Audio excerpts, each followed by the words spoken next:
Thank you guys for coming. I'm Dimitri Damascus. I'm the co-founder of Profile Miami, and we're here today with Daniel de la Vega, the president and CEO of Sotheby's Realty.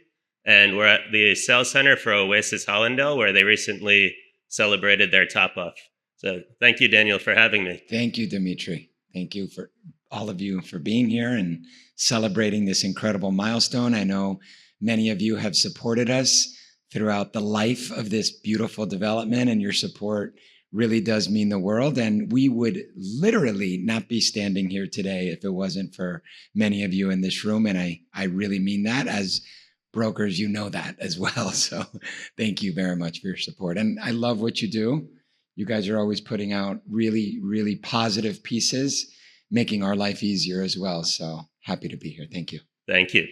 So can you tell us a little bit about your journey in the real estate industry and how you got to the point of leading the Sotheby's Realty brokerage? Yes, of course. We said we only have about 30 or 40 minutes. That could take about 30 or 40 hours.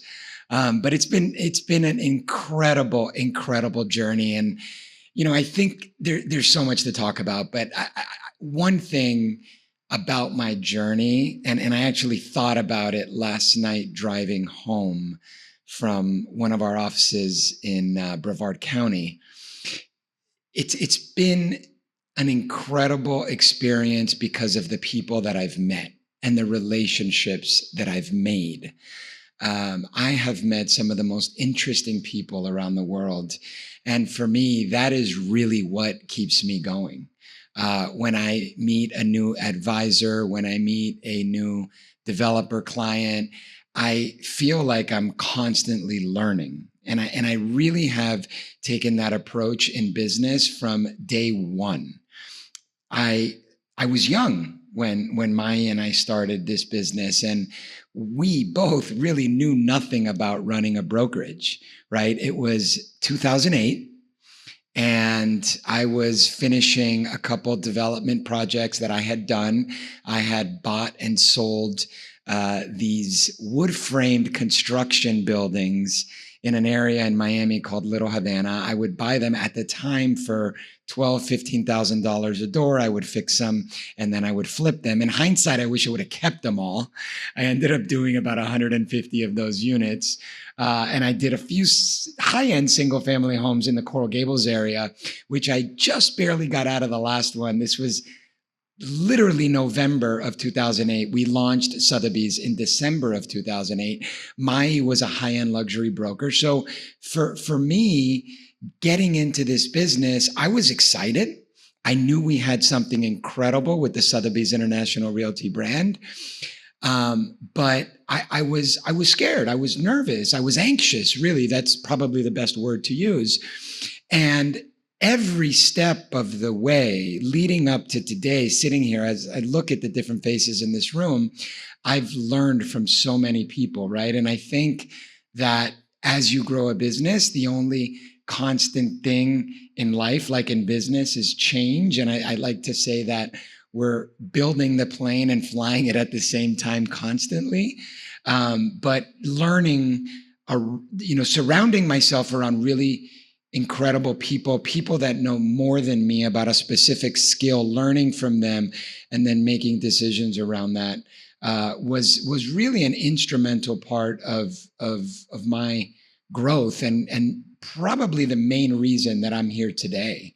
I've, again, learned from so many people in the industry, and I cherish those relationships so much. And that is, if you ask me what is the essence of Sotheby's, of Sotheby's, it is definitely the people. It is definitely the culture for everybody to kind of learn from each other, work well together. And we've, had a lot of changes over 18 years, but, we've got a lot of people, over 60% of the people that are with us, that have been with us for over 15 years, right? So for me, I really pride myself on that. And those relationships that you build are so important. And listen, people want to grow, people want to go do other things, people want to leave the industry.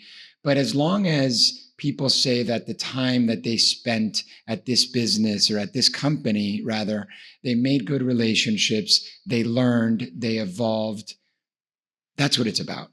So to go off script a little bit, I know we got some questions I we love got off script. I'm better off to get script. to. But as opposed to the traditional brokerage model, Miami and South Florida has a bunch of development sales opportunities. Can you discuss bringing the development sales into One Sotheby's? Yeah, no, that was a very that's a very interesting question, and it was a very interesting segue for us because just like we knew nothing about the brokerage business, we knew nothing about the new development business, right? And this kind of ties into people and relationships, which you hear a lot about technology. We are going to be getting, Compass International Holdings just acquired Anywhere. We will be launching in the third quarter of this year, the Compass technology. So I love technology. I'm all about AI, but I still believe that our business is a relationship business and it will always be a relationship business. People want to work with the people that they love, right? So for me, the first two opportunities that were ever presented to us were one, the W South Beach, and that was with David Edelstein. That was in 2009. So in the summer of 2009, they were really struggling with sales. It wasn't the company at the time. I mean, it was just a really, really difficult time, right? The group that was there. But the developer wanted something different, right? He wanted to reach the international markets. We came into the market saying, international is our middle name. We're different. We had a lot of competitors add international to their name after, we really marketed around that. And Mai, actually, one of the things that she did primarily was travel the world and connect the dots with the Sotheby's International Realty brand while I was kind of holding the fort trying to figure things out down here. But we actually got in the door at the W South Beach, which I'll add one more nugget. It was a condo hotel. For all of you in the room, you know how hard condo hotels are in really South Florida overall. They're tough to sell. So we got in the room with David. I remember Maya and I flew to New York and we went to his big, beautiful office on Fifth Avenue. And we got in the door because of a good friend of mine that I went to high school with named Brandon Koff, who's still with David Edelstein. They just did the Nomad in Wynwood together with Related, and they sold it out very successfully. And they've done a lot of other projects since then. But then the second project was also through a relationship that I had built, which was Marty Margulies, and that was Bellini and Williams Island. And that was also a very successful sellout. Both of them actually. The first project, we turned it around because the ADRs were very low. The programming, this is the W, the programming wasn't great.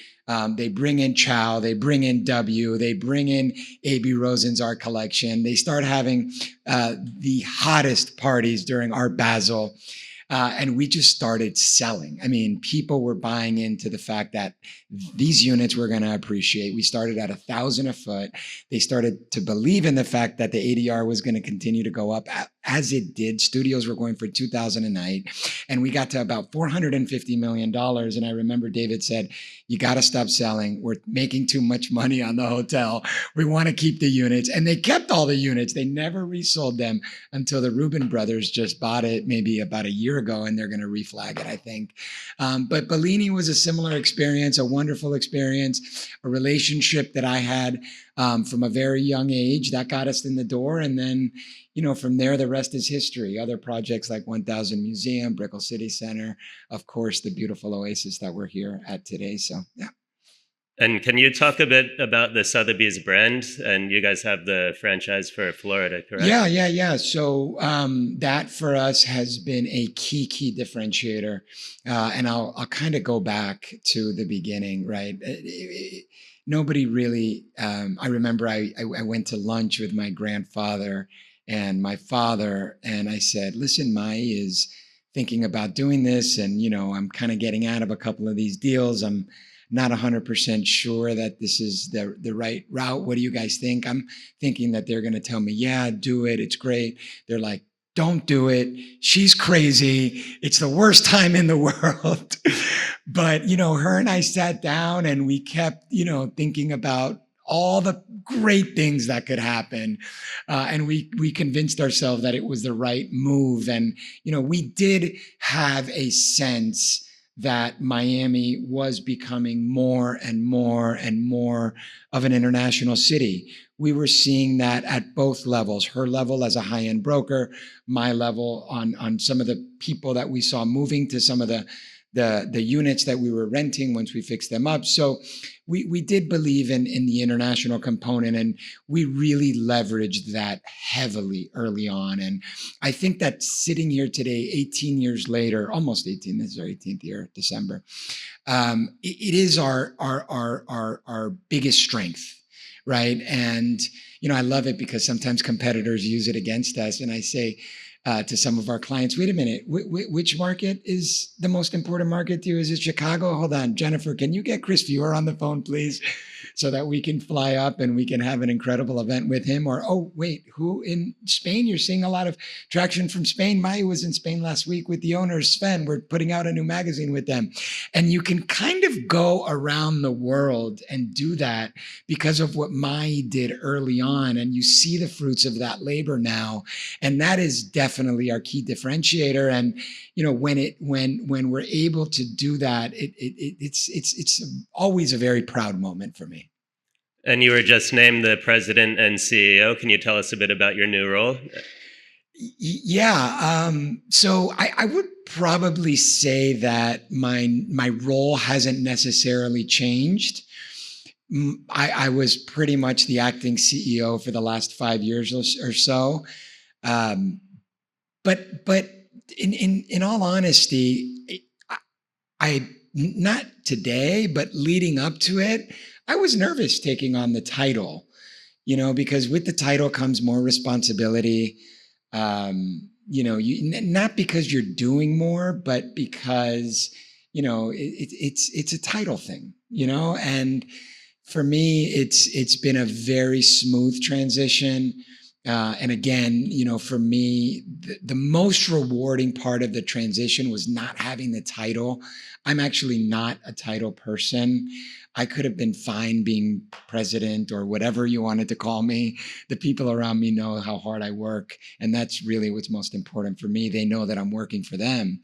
But for me, the funnest part, the coolest part was, the most rewarding part was the support that I had from the people around me. That to me, brought tears to my eyes at moments, and the posts, and not social media, because I have a saying, and it's hard in this industry, very hard as I sit up here and speak on a live panel, but stay out of the spotlight because it fades your suit.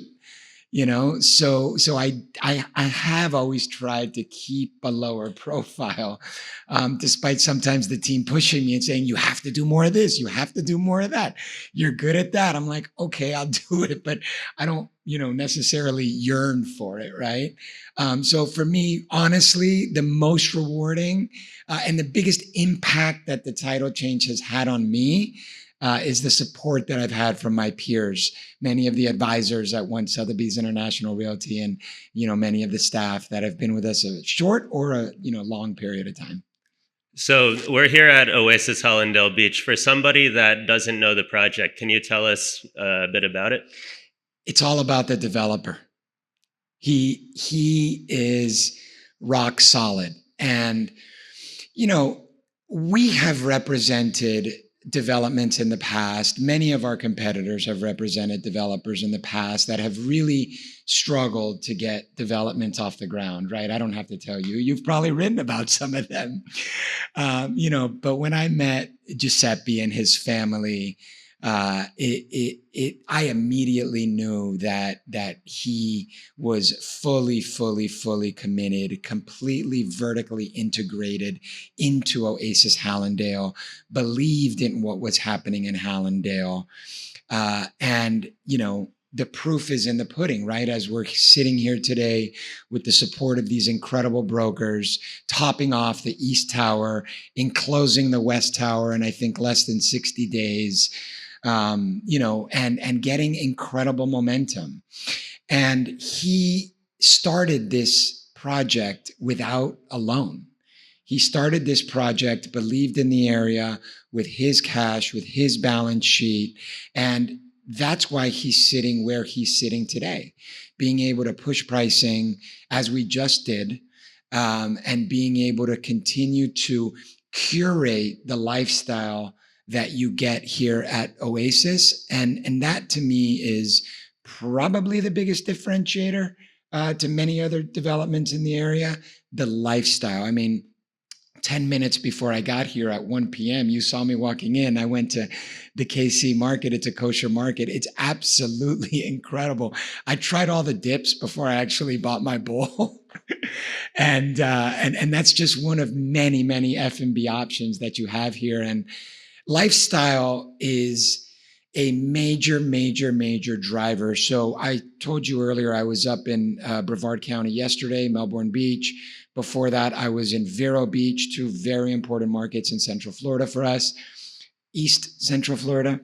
I was talking about the Luxury Outlook report that Sotheby's International Realty puts out on an annual basis. And the two key drivers for buyers in 2025 were value and lifestyle. Value and lifestyle. And when you look at Oasis Hallandale, both of those things stand out like no other development in, arguably, we're in Broward County, but South Florida, right? And you have, projects like Shell Bay that are getting an incredible amount of hype because of, what's happening there with the golf course, et cetera.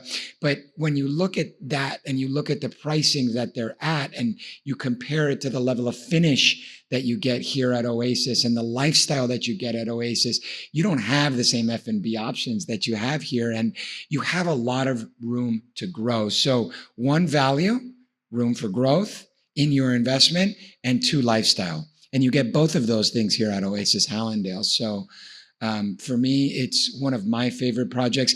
I'm so proud when you go on our website to be representing these two gorgeous buildings and to be representing a building that is going to be finished, that's going to be delivered, and that's going to be delivered well. Right? This is just a small example in this sales gallery that we're in of what's actually going to be delivered.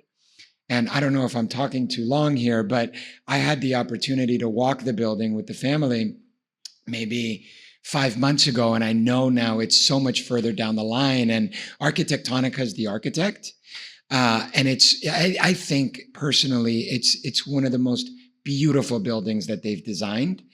And the floor plans are incredible, and the amenities are wonderful. So we can get to all that, but I'll let you ask your new question because I can just keep going about Oasis Hallandale. So before we get to the building, you were mentioning the lifestyle and the F&B. The commercial component is going to serve as the city center for Hallandale Beach. Can you discuss a little bit about that and how it adds more value to the buyers and their lifestyle? Yeah, I mean, like I said, I was at KC Market earlier. To be able to pop in there and just grab the things that you need quickly and take them to your apartment. I think they're going to even have delivery service, right, to the different units. They are. Signor Sassi, that was a restaurant that I was in London. I was in Mayfair, actually, in the heart of London, the highest end neighborhood in London, maybe in October. And I walked in there and I had a coffee in there and I was meeting some people.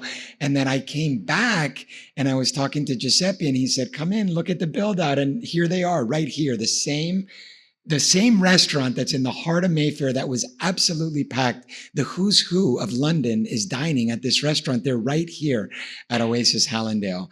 You have one of the best gyms in South Florida, over 20,000 square feet, spectacular. You have Da Vinci, which is another great spot. So, this lifestyle, like I was saying earlier, is really hard to come by in a traditional condo project in South Florida. So when you add the office, when you add the F&B, when you have, there's going to be a luxury and an antique car retailer that's going to be here as well. They're going to have all the supercars imaginable. We know because we were just at Sotheby's just had an auction at the Biltmore. I don't know if you had the chance to attend. It was a monsoon. I think they didn't have the attendance they expected. But many of the kinds of cars that are being auctioned at Sotheby's are going to be right here at Oasis Hallandale as well. So you really do have a little bit of everything, and the lifestyle is uncomparable to pretty much anything in South Florida. So let's discuss Hallandale Beach. Now, you mentioned Shell Bay. They also have the Pegasus World Cup, which is one of the highest profile horse races. Can you discuss a little bit about the evolution and what else is coming to Hallandale? Yeah. So when you look at, I think one of the most impactful experiences that I had when I've toured the building once it got to a substantial height was when you get up to the top and you look around and you really see the unobstructed panoramic views, and you have such incredible, there's over $1.7 billion that are going to be invested here in the immediate 1.5 mile radius of Oasis Hallandale. But the impact that you get when you, I think we were maybe on like just the 15th floor or something, you have a beautiful view of the Gulfstream racetrack. I mean, that view was really, really impactful. I had never seen a racetrack from that perspective. Then you get really gorgeous unobstructed views of the Atlantic Ocean, all the beautiful golf courses to the north. And then the other thing that is really, really important about living here in Hallandale Beach is your access to Hard Rock Stadium, which we know all the incredible events that are going on at Hard Rock Stadium. We've got F1 coming up. We've got the tennis coming up. Dolphins, now that they traded Tua, maybe will be a little bit better, but that's for another topic. You've got the private airports, right? You've got Opelika, which is literally right there. You've got Fort Lauderdale Airport. And then you've got everything that's happening at the convention center in Fort Lauderdale right there, right? I mean, that's over $1 billion of economic impact that you're going to see in Fort Lauderdale. Don't forget, you're in Broward County. Right. And I just wrote a big op-ed piece about Broward County. I don't know if you guys have had the chance to read it, but I really do believe that Broward County is the missing middle that is going to absolutely boom, because what are people looking for? Value and lifestyle. There's no better value in today's market in South Florida than there is in all of Broward County. And this is a part of Broward County that's connected very closely to Dade County, right? Only a few streets away. So I'm very, very, very bullish on the area. So you mentioned Hard Rock Stadium. The New York Times recently ran an article about sports and the impact on real estate. We're in Broward. The Panthers won 2 Stanley Cups. How could I have forgotten about the Panthers? They made three-peat this year. No, it doesn't look so. I know. It's not looking good. But we have Inter Miami is currently playing up here. We have the FIFA World Cup going. Formula One is massive. Can you discuss a little bit about the movement of, interest and people coming to spend money in Broward County and South Florida? Yeah, we've seen a huge. I think this is sort of an overarching theme that we've seen post-COVID, right? People just want to be in South Florida for all the things that you just mentioned, right? And sports is such a big driver. And soccer, actually, as a sport, football, if you're in Latin America or anywhere in Europe, has become such a driver. And, there's other sports that I think have taken a little bit of a hit because of the impact that soccer has had in our communities. Inter Miami, in particular, here in Broward County, the Messi effect. We all know where Messi moved, right? He didn't move to Palm Beach. He didn't move to Dade County. He moved to Broward County. So that's had an incredible impact. But, people just want to be around things that are fun. Lifestyle-driven events. What more of a lifestyle-driven event is a sporting event? And, Inter Miami, I think, did a really good job of I think the stadium is only going to sit It's like 20,000 people at first, and then they have the capacity to continue to grow it. So anytime you go to the Inter Miami Stadium, it's going to be packed. And they're going to, the Moss family, I know them very well. They're going to continue to make the necessary investments so that they are a winning club. Just like when the Miami Heat had LeBron James, the big three, LeBron James, Dwayne Wade, and Chris Bosh, we were winning. Miami was on fire, right? People want to be around winners. And you know, that's what's driving our communities. That's what's driving, you know, the interest in Miami, amongst many other things. But it's a really, really exciting time to be in South Florida, Broward County in particular. So, coming back to Oasis Hallandale, can you discuss a little bit about the amenities and the value that the buyers are going to have? It overlooks the horse track. So, I know for the World Cup. It overlooks the horse track. As you said, events like the Pegasus are taking place that people just want to be a part of. I mean, you know, I saw, I think on your social media handle, all the celebrities, and I think nowadays they're called influencers that were at the event, right? So you're just less than a block away from that. You know, it's I think 60,000 square feet of amenities. And when you walk the building, you're able to really feel the amenities and understand how you're going to live within the amenities.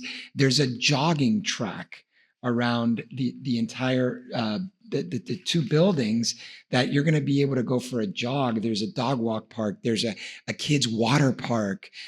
So it's amenitized in a way that is going to be very livable. I think sometimes in these buildings, developers don't put enough emphasis on the amenities, right? And as we move towards a much more lifestyle-driven consumer, the amenities become a key driver to the project. So, you know, I'm excited for everybody here. I don't know if you guys have had the chance to see it, but to really, really see it and feel it and know what it's going to be like to live it, because it's going to be much easier to sell it if you do. And how has the buyer mix been? Is it mostly local people, international, New Yorkers? Yeah, you know, we've had a little bit of everything. We've had locals, we've had Northeast, we've had Midwest, we've had early international buyers. As we all know, they kind of like to come in early, the Latin American buyers, and invest. But most of the buyers that are here, they want to live here because of all the things that I've just mentioned. So it's nice to have a balanced portfolio like that, because when the building gets delivered, you have less competing inventory. We've been in environments where it's a heavy investor-driven buyer. And then what happens is I see people nodding their heads. They know that inventory starts hitting the market, and then there's kind of a race to the bottom, right? But here, it's actually going to be the complete opposite, right? Many people that have purchased here actually want to live here.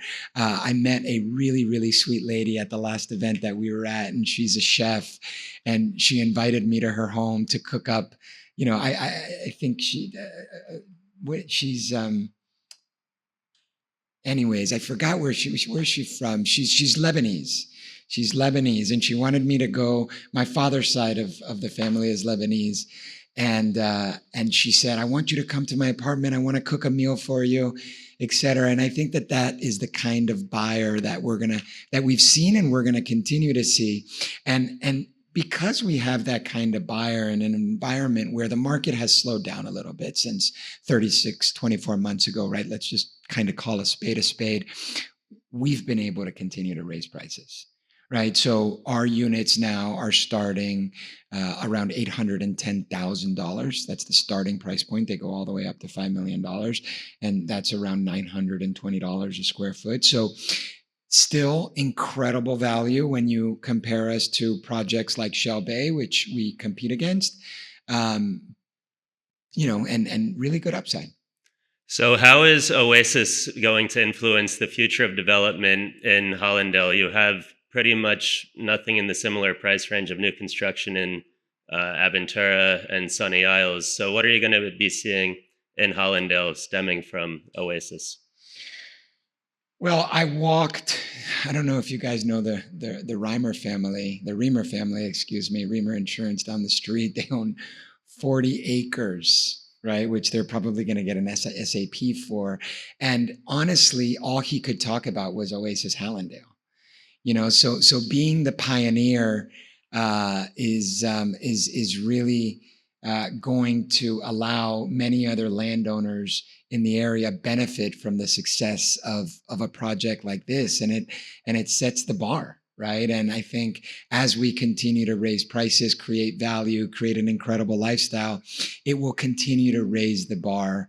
I know that Jeff Sofer from Turnberry just sold a property to a local developer as well, who's doing some really great projects in the area. So, I personally, I'm just happy to be in the center of it all here at Oasis Hallandale.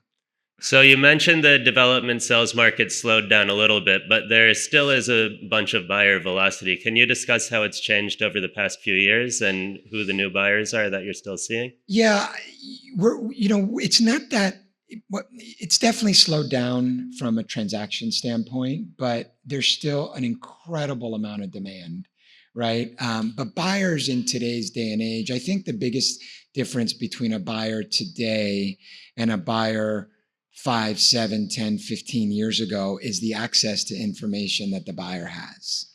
And that buyer in today's world is following you very, very, very closely.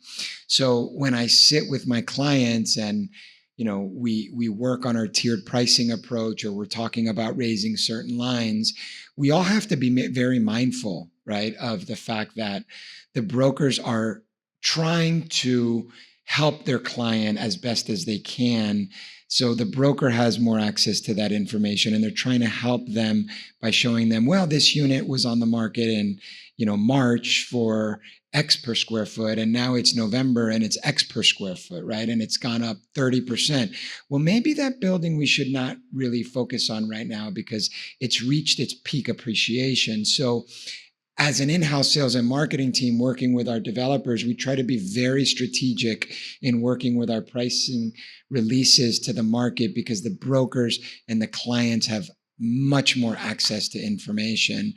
And I think the other major difference is because we're seeing a lot more buyers from the Northeast, because we're seeing a lot more buyers from London, from the UK, the demand, really, it's a demand. The demand for well-finished product is greater than ever.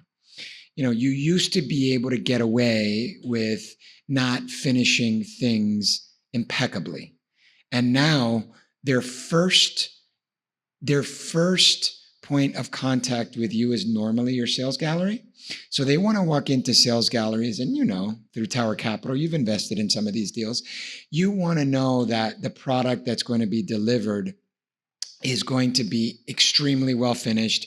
The developer's not going to value engineer the building, because that's another way that they know as the customer, because they've lived in these major metropolitan cities, that the unit is going to uphold the long-term value for them as the buyer. So that access to information, well-finished product are two key components and a big differentiator. And I think as far as where the clients are coming from differently, I think the client base is kind of the same. We're seeing a little bit more now because of the non-dom tax issue from the UK than we've ever seen before. We haven't seen the Mamdani effects yet from the Northeast, but we did see the COVID effects from the Northeast.